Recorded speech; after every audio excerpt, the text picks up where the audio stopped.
ଭାଇ ନାଇଁ ରେ ଭାଇନା ହେଲେ ସମସ୍ତେ ଦେଖିକି ହସୁଛନ୍ତି ହେଲେ ମତେ ଦେଖି ହସୁଛନ୍ତି ମୋ ପେଟକୁ ଦେଖି ହସୁଛନ୍ତି କିଛି ବୁଝା ପଡୁନି।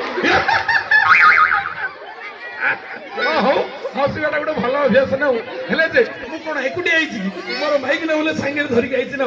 ଦେଖିବ ପିଲା ମାଇକିନା ମୋର ହଉ ଡାକି ଡାକି ପଣ୍ଡିତ ଆଣି ହ୍ୟାଲୋ ଏ ପଣ୍ଡିତ ଆଣି ସବୁଦିନ ନାଇଁ ଭାଇ ସୁବୁଚି ସୁବୁଚି ଯାଉଛି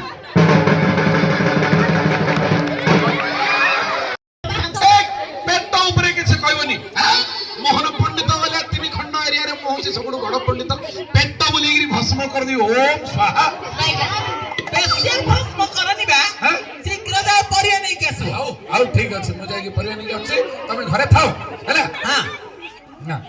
ଏଇଠି ଶୁଣୁଛ ସବୁବେଳେ ତ ପଛରୁ ଡାକିବ ପୁଣି କଣ ହେଲା ବ୍ୟାଗଟା ନେଇକି ଯାଅ ପରିବା କେମିତି ଆଣିବ ପରିବା ବାଲା ପଲିଥିନ ଦବନି କି ବ୍ୟାଗଟା ଧରିକି ଯିବି ଯେ ପଲିଥିନ ଭାଇ ତମେ ଜାଣିନ କଣ ଜାଣିନି ସରକାର ପରା ପଲିଥିନ ବନ୍ଦ କରିଛନ୍ତି। ବନ୍ଦ କରିଛନ୍ତି କାଇଁ ମୁଁ ତ କାଇଁ ଏ କଥା ଜାଣିନି ତମେ କୋଉ କଥା ଜାଣୁଛ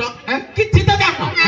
ସରକାର କଣ ନିୟମ କଲେ ଆଇନ କଲେ ଏସବୁ ଜାଣିବା ଦରକାର ନା। ଭାଇ କାହା ପାଇଁ ବନ୍ଦ ହେଇଥିବ ମୋ ପାଇଁ କିଛି ବନ୍ଦ ନାହିଁ ବୁଝିଲ ମୁଁ ହଉଛି ସବୁଠୁ ବଡ ବଡିଆ ଲୋକ ପୁରା ଏରିଆର ତମେ ଯାହା ଇଚ୍ଛା ସେୟା କର ତମେ ମୋ କଥା କେବେ ଶୁଣୁଛ ନା ଶୁଣିବ ପଣ୍ଡିତ କାହିଁକି ରାଗୁଛ କହିଲ ପଣ୍ଡିତ ଶୁଣ ବା ଟିକେ ମୁଁ ଶୁଣିବି ତ ସେଟା କାନ୍ଥି ଦ୍ୱାରା ବାଡେଇ ଶୁଣ ବା ପଣ୍ଡିତ ଶୁଣ ବା ଟିକେ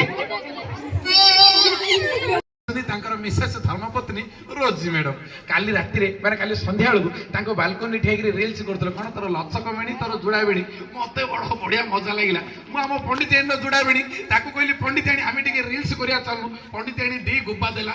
ବୁଢା ବୟସରେ ପୁଣି ରିଲ୍ସ କରିବ ବୟସ ଅଛି କି ମଉସା ତମର ରିଲ୍ସ କରିବ ଯେ ହେଲେ ମଉସା ପରିବା କଣ ଚକଚକିଆ ପଲିଥିନ ବ୍ୟାଗ ରେ ନଉଛ ପଲିଥିନ ଭଲ ନା ହଉ ଗାଉଁଳିଆ ଲୋକ ଭଳିଆ ଗୋଟେ ବେଗ ଗୋଟେ ଖାନ୍ଦରେ ପକେଇକି କିଏ ଭୁଇଁ ଧରିକି ଆସିବ କହିଲ ପରିବା ବାଲାକୁ ମାଗିଲି ସେ ଲୁଚେଇକି ରଖିଥିଲା ଗୋଟେ ଦିଟା ଦେଇଦେଲା ପଲିଥିନ ଆଣି ଦେଇଛି ଆଉ ସରକାର ପଲିଥିନ ବ୍ୟାନ୍ କରିଛନ୍ତି ପରା ହଁ ସମସ୍ତେ ସେ କଥା କହୁଛନ୍ତି ଯେ ଆଉ କଣ କରିବା